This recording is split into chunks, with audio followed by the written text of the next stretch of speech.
You did everything right. You hit every KPI, you stayed late for a year, and you honestly believed that your results would speak for themselves. But when you finally sat down to ask for that raise, they still said no. Maybe they used the phrase budgetary constraints or market recalibration.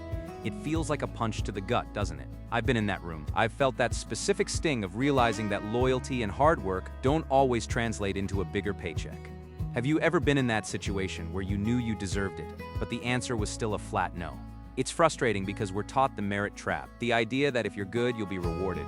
But here's the reality.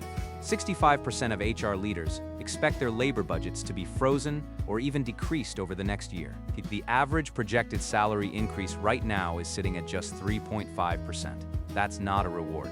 That's a recalibration. Let that number sit for a second.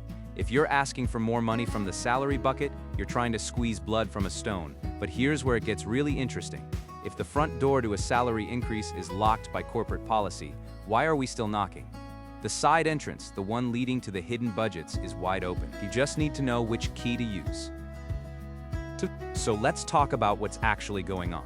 I want you to stop thinking about your paycheck as one single pile of cash and start seeing it as a collection of different corporate buckets. This is what I call total compensation architecture. You see, when a manager says they have no budget, what they usually mean is the base salary bucket is empty. But they often have thousands of dollars sitting in other buckets that they're actually incentivized to spend. To think about lifestyle spending accounts, or LSAs. Right now, about 38% of companies are offering these as a workaround for salary caps. Then there's the retention bucket. Did you know it can cost a company up to 200% of your annual salary just to replace you? 200%? That is your leverage. When you sit across from your boss, you aren't just an employee asking for a favor. You are a high-value asset that would be incredibly expensive to lose.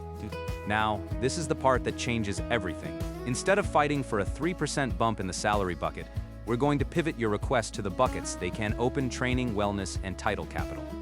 It's a shift from pay me more to invest in me differently. Let me walk you through what this looks like in practice. I've seen this play out 100 times, and honestly, this is the part most people get wrong. Take a marketing manager I mentored recently. She was told no on a 4% raise. Instead of walking away, she pivoted. She said, "I understand the salary freeze. However, to ensure I'm growing with the company's shift toward AI, I'd like to request a $5,000 professional development budget and a title change to senior director." The company said yes in 24 hours. Why? Because that $5,000 came from a training budget that was sitting untouched, and a title change costs the company $0 today. But here's the kicker. That title change and those new skills loaded a spring. Within 12 months, she used that director title to jump to a competitor for a 25% base salary increase. She didn't lose. She traded short-term cash for long-term capital. Here's a script you can use. I understand the current budget constraints on base pay. To bridge the gap, can we look at a one-time retention bonus or a lifestyle spending account of $3,000 to cover my home office and wellness expenses? Notice how specific that is. You aren't asking for more. You're asking for a specific solution to a specific problem. 85% of companies are shifting to skills-based hiring now. They want you to have that training. They want you to stay. They just need you to show them a bucket they're allowed to tap into. Now, what happens when your boss claims that even the hidden buckets are empty? The zero-budget defense is rarely as solid as it looks. It usually just means the manager is tired or uncreative. This is where we look at work-style capital. About 54% of workers today are willing to trade a salary raise for permanent, remote, or hybrid flexibility.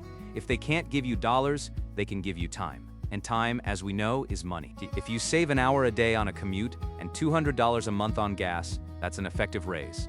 Another often overlooked area is the wellness allowance. Many departments have a wellness cap of around $3,000 per employee that goes completely underutilized every single year. Ask for it. Or ask for a success-based bonus.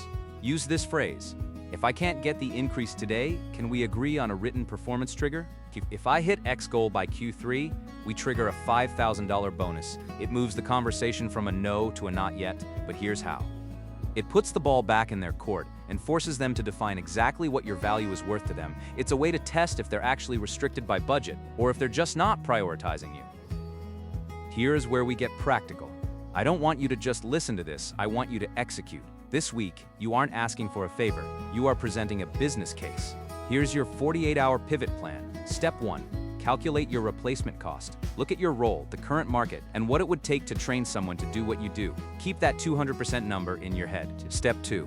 Identify your target buckets. Is it a $3,000 wellness stipend, a $5,000 certification, or a title bump that sets you up for your next move? Step 3. Draft a total rewards memo. Don't just talk. Put it in writing. Use measurable ROI formulas. Instead of saying, "I worked hard," say, "I managed 4 projects that saved the company $200,000. Remember, the average human recruiter only spends about 30 seconds on a deep scan of your internal records. You make your value impossible to miss. This is about building an architecture for your wealth, not just surviving until the next performance review. Your base pay is for your stability, but your strategy, that's for your growth. So, let me ask you, what's the one thing you're going to change in your negotiation strategy this week? I'm genuinely curious to see what buckets you find. Go build your architecture. I'll talk to you soon.